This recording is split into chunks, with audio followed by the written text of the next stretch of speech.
everybody. Welcome back to my living room in front of the bottles of alcohol. And there's a plant there now, so we got spruced up. I think I might even put on a little music this time. Hi, Nicole. How are you today? Happy Thursday. Welcome. We're going to do something a little bit different this time. So I've been live on this channel on Tuesdays and Thursdays for like a month now. Being joined by bartenders, beverage and hospitality people, some of our friends from One Tree Planted, people in and around the Noble Oak universe, all across the country. And today, I'm going to be joined by a good friend of mine from Seattle, who's an expert in chocolate. So, we connected yesterday, safely, socially distanced, and I have three beautiful things in front of me that are chocolates. So we're going to be talking about all of these things that are in front of me that I don't know much about other than what these things say. 78% dark chocolate bar, bourbon cask aged, unroasted, 82% cacao bar here. And this beautiful, colorful truffle. So I've got chocolate. I've got chocolate today here on the Noble Oak channel. I am Tom Johnson _verified, the brand ambassador for Noble Oak, having launched it here in Seattle, October 2018. Coming up on our 3-year birthday party here in Seattle, Noble Oak Bourbon. Hello. Rebel Rose Coulting is in the room and will be joining us. Waiting. Hi, Becca. Hello. How are you? Good. Happy Thursday. Yeah. You too. So I gave a little bit of background for like the last 30 seconds. I showed off these gorgeous chocolates that you gave me. Yes. Because we're doing a different thing. Normally, I would have a bartender or somebody else on, and I would be like, "Hey, how you doing?" And then we'd make a cocktail. But we're not going to do that today. Yeah, I kind of thought it would be fun to like strip it down to just like tasting, because that's what whiskey and chocolate kind of have in common, you know, is like they're things that you can enjoy just by themselves. Yeah. Did you also see the question that you were tagged in? I just saw it, yeah. Yeah, so that's a big one too. I don't know if you haven't had 30 minutes to stew on it, but we'll see if we can get that question answered. Yeah, I think that's an interesting one for sure. So the question is, how does whiskey and chocolate's histories intersect? Is that right? It's something like that. I'll see if I can get the actual question pulled up as we go. But first, we still want to know who you are and how your day and your week are going and where you're coming to us from and all that good stuff. Well, currently I am in my apartment. I've been quarantining alone, which has been a journey. I would say lightly that it's been alone because I'm in a 1920s like old building. So it used to be a nunnery. It was like built in conjunction to the church. I don't know if you noticed the church across the street yesterday. Church across the street. I'm pretty sure I have a ghost nun that is quarantining with me. Because every night I hear this like creaky, weird tapping sound. I don't know if I'm alone in this quarantine. Is all I'm saying. Is it a nun ghost? That's what I think. I think it's a ghost nun. Oh, a ghost nun. Yeah. That was a movie from the 80s, right? Was that one of the Whoopi Goldberg ones? Was it really? It was a movie? Back in the Habit. No, that was Sister Act 2, Back in the Habit. Well, Does anybody in the audience know about the ghost nuns? Tell us about the ghost nun movie, people at home. Post it in the comments. No, I'm just riffing. I'm just kidding. Yeah, so I might be alone. I might not be. Depends on who you ask, I guess. Well, is your ghost nun at least keeping you company while you're locked up all alone? Yeah, I think so. I think she's like teaching me some things for sure. Yeah, and so what's going on? Who are you and what do you do and how do you know about chocolate? So, my name is Becca. I am the founder of Rebel Rose Coulting, but long before consulting, I was doing chocolate stuff. about 10 years ago. I worked on cacao farms in Ecuador, and I helped sell chocolate in the U.S. for farmers who made their own chocolate bar. So it was one of the first produced chocolate bars that was from the bean to bar, and then all of the profits were going to the farmers who grew the cacao. Um, and there's not a lot of companies like that even to this day.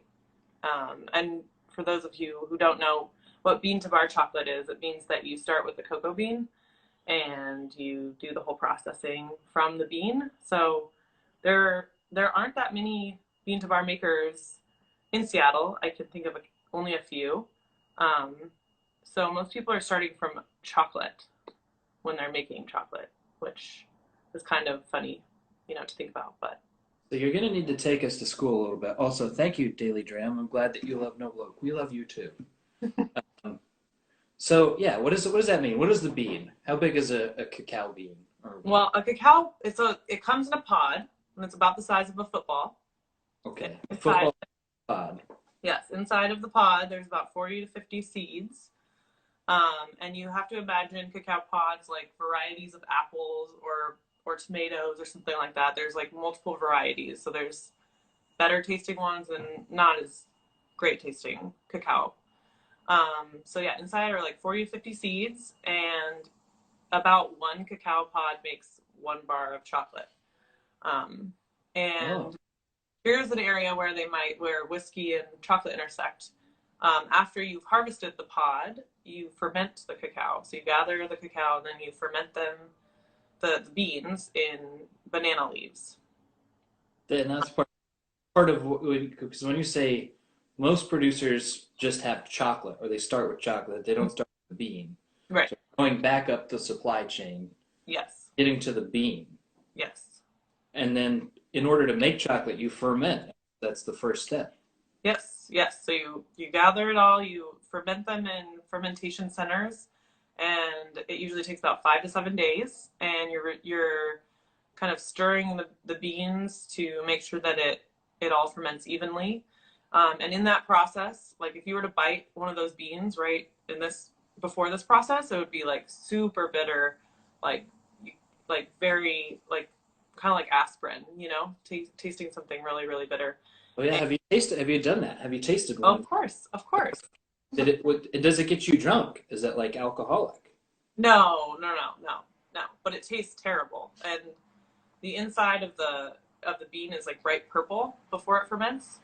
Um, and so that's kind of like, foods with antioxidants usually are associated with that purple color.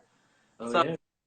so yeah, it's like this bright purple on the inside when you bite into it. And then after the fermentation happens, it turns more into that chocolate, like coffee color that we would associate, chocolate with. Um, and around the bean itself, before it's fermented, is this fruit that's like very, it tastes kind of like a Sour Patch Kid. And you've tried the cacao juice before. Yeah, yeah, it's delicious and it's very tropical. Yeah, it's kind of like lychee or something. Yeah.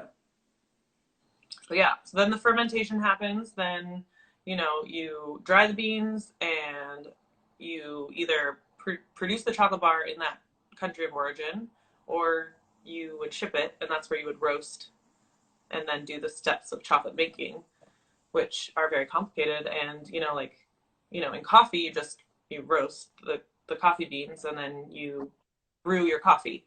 But in chocolate, there's like a lot of added steps after roasting the beans. So stop me if I'm jumping the gun here, but I've never actually known the answer, even as many chocolate events as we've done here. So I have here a 78% dark and an 82% cacao. Mm-hmm. So can you give just like a broad picture of what that means in the world of chocolate when it's Yeah, what cacao? yeah. So 72% means it's the 72% of the recipe is the cacao bean. And then it's the added ingredients. So sugar and cocoa butter usually are the other ingredients. Sometimes it's just beans and sugar. So yeah, the 72% or the 80% reflects the cacao content. So yeah, and what and how and so we've got beans. Mm-hmm. but also cocoa butter. And Yes. that's a butter that's derived from the same plant. Yes. So when you take the cacao bean and you press it, about 50% of the bean is cocoa butter. So you press the bean and then out comes the cocoa butter. So when I say added cocoa butter, it's like additionally you add cocoa butter and that's what makes it like really smooth and creamy. Um, and people use cocoa butter for their skin to make like skincare products and things like that. But cocoa butter in the chocolate making process is really to help the melting process in your mouth. So like when we talk about pairing whiskey and chocolate, there's like that when we talk about the mouthfeel, it's partly the cocoa butter and the fats like helping to kind of disperse the flavor on your tongue. Also, welcome, Mark. By the way, I owe you an email, Mark, and I haven't forgotten. I keep looking at it and then doing something else and forgetting. I owe you an email. Welcome. Thank you for joining us. Um, yeah, so I've also never seen cocoa butter because you talk about it that way, right? It's like fat, It uh, is, yeah. where it becomes creamy and good for your skin and stuff. But I've never seen it like as a cooking ingredient by itself. You can cook with it. I don't really like to very much. It's like, I like cooking with coconut oil, but sometimes it's very flavorful. And so it's like, gives really coconutty flavor. It's kind of like that. And also it's solid. You have to like really like melt it down. It's not like olive oil where you would just pour it into like a pan or something. Yeah, so The it's not. best thing the best thing I've ever had with cocoa butter is like someone made a steak where they like microplaned cocoa butter on top of it, and that was really good. Oh, that sounds wild. So Yeah. yeah, because I know what cocoa butter smells like, right? And it smells or like cocoa butter lotion, right? But I Mhm. don't know how fake that is, how far away that is from like pure cocoa butter. Yeah, it smells it's less smelly like chocolate. It has more of a yeah, like a fat smell, like the way butter or the way oil smells. But when you have something like a steak with cocoa butter shaved on it, is that like, does it have flavors that evoke the Yeah. cacao, or like in that you get in a nice dark chocolate bar? Like, Not quite, but sort of. There's this like I think it's just a really nice mouthfeel. Like it's that like really buttery, creamy mouthfeel. whatever it is, I mean, it sounds delicious, and I want it now. So Yeah, I feel like sorry, I apologize. I it's. can't pass you a steak through the phone, but I would if I could. I mean, we're all like sheltered in place, like doing different new cooking projects. It's like track down some cacao butter and shave it on a steak. Yeah, That's microplane it. yeah. Microplane it on everything. So I think that feels like a pretty good starting place to start talking about chocolate. Is there anything we missed to jump into this, or I mean, I think that you and I have played around a lot with chocolate and whiskey in our time knowing each other in the last, 3 or 4 years. And I think one of my favorite projects we worked on was like the actual infusion of the nibs into the whiskey, and then making cocktails. So we did like, old fashions with the nibs infused into the whiskey. Um, yes? what cocktails did we make? Do you remember? Yeah, I mean mostly old fashions, but once you sit some nibs on your whiskey, then you have chocolate whiskey, and you can do whatever you want with it. You could use it in a Manhattan. You could use it in a sour. I mean, I still have a bottle of chocolate infused, one of each actually, bourbon and rye, in the attic. Um, yeah, but you want to talk about nibs a little bit too, actually? Yeah, Yeah, yeah. and that difference either, Before because I get there. you Yeah. might see that as a person buying chocolate or something, right? Like usually you'd probably go buy something like this, but you might also see like a bag of nibs or something. So like, what is that? How is that different? Yeah, so cacao nibs are the 100% cacao bean after it's been roasted and winnowed. And winnowing is the process of removing the husk from the bean. So when you've roasted and then removed the husk, then you have these like really crunchy, delicious, chocolatey, like it tastes like chocolate nuts to me. I don't know about you. Um, I think but that's a way to put it. Yeah. yeah, and it's like nutty and like really good nibs are like not bitter. They're, more, yeah, they're more like I think of like freshly roasted nuts, really, because there is some bitterness still, but it's not overwhelming. Um, yeah, and I think, I mean, yeah, we